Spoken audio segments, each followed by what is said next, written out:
Jerry and Lydia for throwing this fairy tale wedding, and also for giving me the opportunity to stand up here so you can all hear what I really think about Dave and Brooke. So for those who don't know me, I'll tell you how Dave and I know each other. His mom and my mom were roommates in college. Each moved to California together, got married, and each had a little girl roughly the same age. They lived in a duplex house together, and things actually were going very well for them, until they made the mistake of deciding to have little boys around the same age. So, a little bit later, the stork brought 2 little boys, one for each family. But now you guys are married, we can all let you in on the secret. There really is no stork. We'll go through the details later, but it's not for here. So there Dave and I were, each blistering in the hot California sun, taking our diapers off, running down the street, eating each other's Legos, stealing each other's Matchbox cars. I'm sure Jason and Ryan can attest it was brotherly love. Eventually my family moved away, and not coincidentally, Dave hit his awkward phase.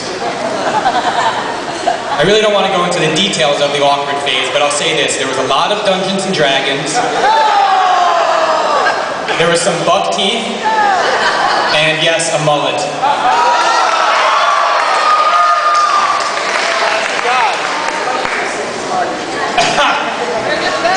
But after a few years, Dave emerged from his cocoon and became the slick, well-dressed, salsa dancing and belly dancing young man that we see here today.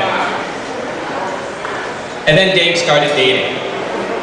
And dating. And dating.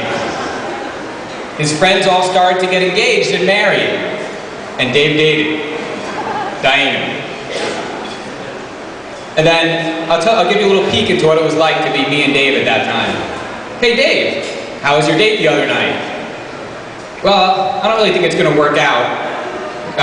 You know, she was rude to our waitress. All right.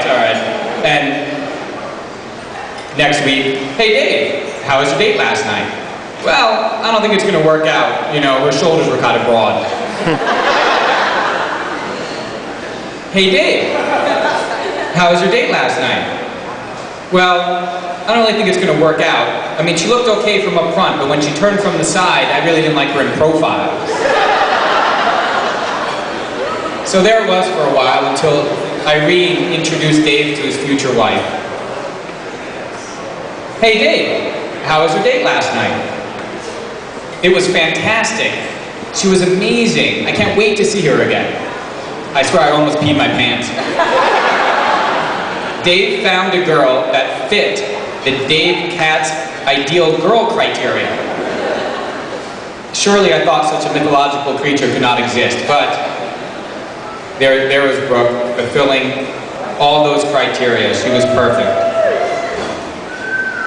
And I knew what he was waiting for all this time.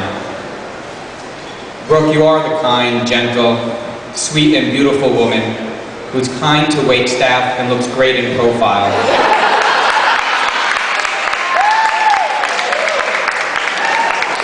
That Dave's always been looking for. But Dave and I are family, not by blood, but by more. And family's the most important thing to him.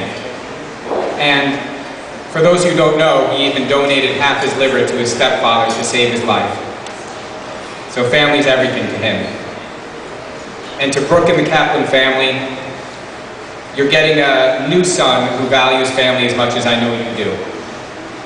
And Brooke, thank God you came around. Because if not, then I'm convinced I would have had a single best friend living in my basement for the rest of my life.